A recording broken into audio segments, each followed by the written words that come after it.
Hello friends. आज मैं आपके सामने एक नया टॉपिक लेकर आया हूँ। SCM, स्ट्रेटेजिक कॉस्ट मैनेजमेंट, जो MCO 5 का एक बहुत ज़्यादा इंपॉर्टेंट टॉपिक है। आप इसको मिस नहीं कर सकते, मतलब अगर आप MCO 5 का पेपर देने जा रहे हो तो, क्योंकि 98 to 99% चांस है कि ये क्वेश्चन आएगा। ठीक है। तो स्ट्रेटेजिक कॉस्ट मैनेजमेंट के नाम से आपको पता लग रहा होगा कि ये क्या है। जब हम कॉस्ट को इस तरीके से डिफ़ाइन करते हैं कि उसका एफिशिएंसी और इफ़ेक्टिव यूज़ हो, ठीक है, जिससे कि हमें ऑप्टिमम आउटपुट मिल सके, हमें प्रॉफिट हो सके ऑप्टिमम लेवल पे। ठीक है। तो हर चीज़ के दो पहलू होते हैं। पहले के लोग ने स्ट्रेटेजिक कॉस्ट मैनेजमेंट को कुछ और तरीके से समझा, अब के लोग कुछ और तरीके से समझते हैं। तो पहले के लोग क्या समझते थे? पहले के लोग ये कहते थे, कुछ इन्होंने चीज़ें बोली पहले के लोगों ने, जो कि इसकी बहुत बड़ी लिमिटेशन है आज के टाइम में। आज के टाइम में इसका अपोजिट है। पहले के लोग कहते थे कि भाई अगर हम कॉस्ट कम कर दें तो बहुत बढ़िया है, यही हमारी कॉस्ट मैनेजमेंट है। और देखा जाए तो ये हद तक सही भी है, लेकिन आप अननेसेसरी कॉस्ट को कम करते रहोगे तो वो ठीक नहीं है। क्यों? जैसे कि एक एग्जांपल लिया है इधर, कि एक बंदा, सॉरी, दो बंदे हैं, ए और बी। 1 घंटे के अंदर ए करता 100 यूनिट काम, बी करता 70 यूनिट काम। अब मैंने बोला कि हर घंटे के हिसाब से 50 रुपये मिलेंगे। ठीक है। अब क्या हुआ, बी ने 70 काम किया, बी अब 70 काम कर रहा है, तो क्या पता बी ने काम चोरी करी है। ये भी हो सकता है कि बी अपनी फुल एफिशिएंसी से कर रहा है, लेकिन उसके काम करने का तरीका थोड़ा अलग हो, क्या पता उसको ट्रेनिंग की ज़रूरत हो। ठीक है। मैंने ए को तो 50 रुपये, पूरे 50 रुपये दिए, लेकिन मैंने बी को 20 रुपये दिए या 25 रुपये दिए, जो भी हो। ठीक है। तो बी ये सोचेगा, यार मैं अपनी पूरी जी जान से लगा के काम कर रहा हूँ, लेकिन मुझे जब भी पैसे कम मिल रहे हैं दूसरे बंदे से, क्या पता उसकी काम करने का तरीका अच्छा हो एक वाले का, इसलिए वो ज़्यादा अच्छा काम कर पा रहा है। लेकिन कंपनी सोचेगी कि भाई काम चोरी करता है, आता तो है टाइम पे लेकिन काम चोरी करता है। तो क्या हुआ, वो अगले दिन से आता ही नहीं है।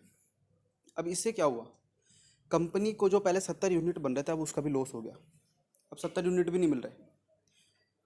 भाई कंपनी अपने 30 यूनिट बचाने के चक्कर में, कि 30 यूनिट कम बन रहे हैं, उसने 70 यूनिट भी गवा दिए। तो ये इसका कहने का मतलब ये है कि आप थोड़ा सा कॉस्ट बचाने के चक्कर में अपना ह्यूज लॉस करवा लोगे। ठीक है। तो दूसरी चीज़ क्या है कि ये स्टैंडर्ड एंड एक्चुअल कंपैरिजन को ही करता है। एक स्टैंडर्ड क्या है, एक एक्चुअल क्या है, जो कि रियल साइंसेस में ठीक भी है, लेकिन इतना भी नहीं है, क्योंकि फ्यूचर अनसर्टेन है। आपको नहीं पता कि क्या होगा क्या नहीं होगा, तो आप स्टैंडर्ड मान के नहीं चल सकते एक चीज़ का। ठीक है। इन्फ्लेशन आ गया, ये सब चीज़ आ गई, तो आप स्टैंडर्ड मान के नहीं चल सकते। फिर आता है internal matters look only and try to forgot those things which are externally. ये सिर्फ इंटरनल मैटर्स को ही देखता था, एक्सटर्नल मैटर्स का इसका कोई मतलब नहीं था। कि भाई यार हम कॉस्ट मैनेज कर रहे हैं तो हमें एक्सटर्नली भी देखना चाहिए ना। अब जैसे कि कुछ लोग डेप से लेते हैं, क्यों लेते हैं लोग डेप से फाइनेंस करते हैं, क्यों? क्योंकि उनको टैक्स कम देना पड़ता है। देखो सबकी अपनी अपनी सोच है, वो एक्सटर्नली चीज़ है। हमें सरकार को टैक्स देना है, वो एक्सटर्नली चीज़ है। लेकिन हमारी कम से कम जाए, इस सब चीज़ों को मैनेज करना, ये सब इसके अंदर आता है। लेकिन इसने सिर्फ इंटरनल मैटर्स को मैटर वो बहाव दिया, एक्सटर्नल को नहीं।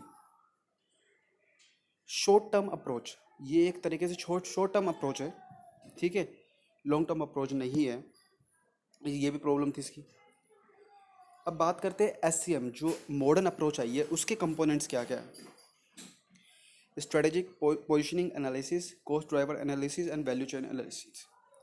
हमें इन तीनों को पढ़ना पड़ेगा। स्ट्रेटेजिक पोजिशनिंग एनालिसिस, अब इसका मतलब क्या हुआ। हर कंपनी अपनी को एक पोजीशन सेट करती है कि भाई मैं किस पोजीशन पे हूँ। अब आपने एप्पल का फ़ोन देखा होगा, एप्पल का फ़ोन, अब अमेरिका में चले जाओ, इंडिया में चले जाओ, आपको फ़ोन की कीमत उसकी हाई मिलेगी, और फ़ोन के हिसाब से, एंड्रॉयड फ़ोन के हिसाब से। तो ये क्या है, वो अपनी पोजीशन करके बैठा है कि भाई मेरी ब्रांड है, ब्रांड के हिसाब से मैं इतना कॉस्ट ले रहा हूँ, इतनी मेरी कॉस्टिंग पड़ती है, मैं प्रॉफिट इंक्लूड करके आपको इतना प्राइस दे रहा हूँ। तो ये सब अपनी चीज़ें होती हैं। ठीक है। कंपोनेंट्स है इसके। कॉस्ट ड्राइवर एनालिसिस क्या होता है, कॉस्ट ड्राइवर एनालिसिस दो पार्ट्स में बटे हुए हैं, स्ट्रक्चरल एंड एग्जीक्यूशनल। स्ट्रक्चरल होता है ऑर्गेनाइजेशनल कॉस्ट, जो ऑर्गेनाइजेशन से रिलेटेड कॉस्ट होती है सारी सारी, सैलरी होगी, ये सब हो गया। एग्जीक्यूशनल हो गया decisional cost, decisional cost opportunity cost भी बोलते हैं इसको।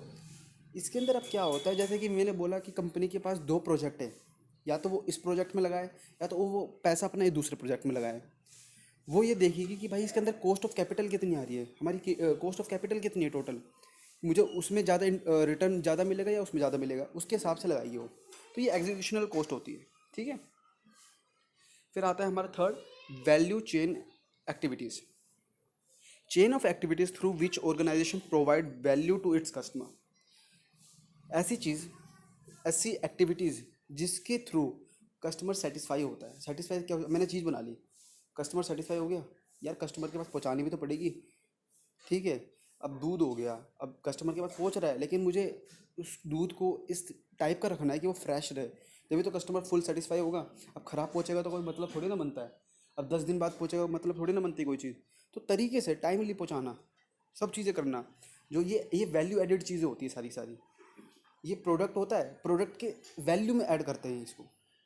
अब मैं बोल रहा हूँ, अब कोई कोई कस्टमर्स होते हैं, जैसे कुरियर के सामान, कोई हमने सामान मंगाया बाहर से, तो वो बोलता है भाई 50,000 की कॉस्ट है, बाकी को 75,000 में फुल, मतलब कि जो भी है कस्टम क्लियरेंस सब कुछ आपको उसमें मिल जाएगा, इंक्लूडेड है, आपके घर तक पहुँच जाएगा। तो ये क्या हुआ, ये वैल्यू एडेड बताया उसने माल, प्रोडक्ट का रेट, ठीक है। अब एक्टिविटीज़ क्या क्या होगी इसके अंदर, एक्टिविटीज़ दो तरह की होगी। प्राइमरी, इसको ढंग से पढ़ने के लिए, प्राइमरी एंड सपोर्टिव। प्राइमरी में क्या हो गया, inbound logistics, operation, outbound logistics, marketing and sales and after sale services, ठीक है। ये सारी चीज़ें आ गई। बाकी मैं inbound logistics and outbound logistics पे एक प्रॉपर वीडियो बना दूंगा इससे रिलेटेड, ठीक है। बाकी ये आपको समझ लेना है, ये सारे लॉजिस्टिक्स के फीचर्स है जो मैंने बताया ना आपको, ट्रांसपोर्टेशन, इधर से लेकर सामान उधर पहुंचाना, ये सारी चीज़ें उसमें आती है। सपोर्टिव क्या है, सपोर्टिव में हो गया procurement, HRM, technological driven and infrastructure. आप कोई रिसर्च करते हो, आप उसका भी तो कॉस्ट इंक्लूड करोगे ना। HRM हो गया, ह्यूमन रिसोर्स मैनेजमेंट, आपके जो बंदे हैं उनको ट्रेनिंग देना, वो देना, ये सारे तो कॉस्ट भी तो देखोगे आप। वो कहाँ से आप निकालोगे, वो सारे प्रोडक्ट से तो निकालोगे। ये सब चीज़ें आ गई, ठीक है इसमें। I hope you like this video, ये बहुत ज़्यादा इंपॉर्टेंट टॉपिक है। So thank you very much.